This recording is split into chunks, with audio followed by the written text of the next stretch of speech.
সুভাষ জয়ন্তী অনুষ্ঠানে প্লাস্টিক বর্জনের আহ্বান। নেতাজি সুভাষচন্দ্র বসুর জন্মজয়ন্তী উপলক্ষে সকাল 10টায় পূর্ব বর্ধমান জেলার মেমারি পৌরসভার উদ্যোগে নতুন বাসস্ট্যান্ডের সামনে নেতাজি মূর্তির পাদদেশে জাতীয় পতাকা উত্তোলন ও মূর্তিতে মাল্যদান করেন chairman Swapan Bishoyi, vice chairman সুপ্রিয় সামন্ত সহ কাউন্সিলরবৃন্দ। উপস্থিত সকলে পুষ্পার্ঘ্য অর্পণ করেন।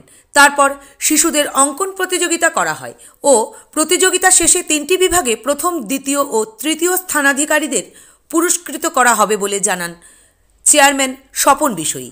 এদিন আপামর নাগরিকদের কাছে প্লাস্টিক বর্জন করতে অঙ্গীকার ও শপথ নিতে চেয়ারম্যান আবেদন রাখেন।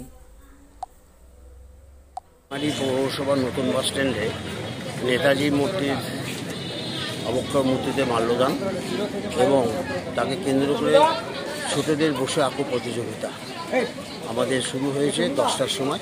আমাদের মাল্যদান হয়ে গেছে, পুষ্প অর্ঘ্য আমাদের নিবেদনও হয়ে গেছে নেতাজির মূর্তির পাদদেশে।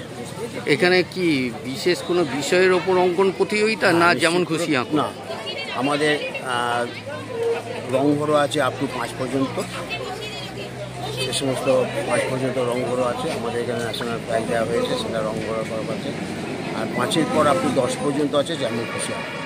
আর 10+ আছে ওই একই আছে রং, কালার রং, জল রং, তাদের হচ্ছে যেমন খুশি। তাদের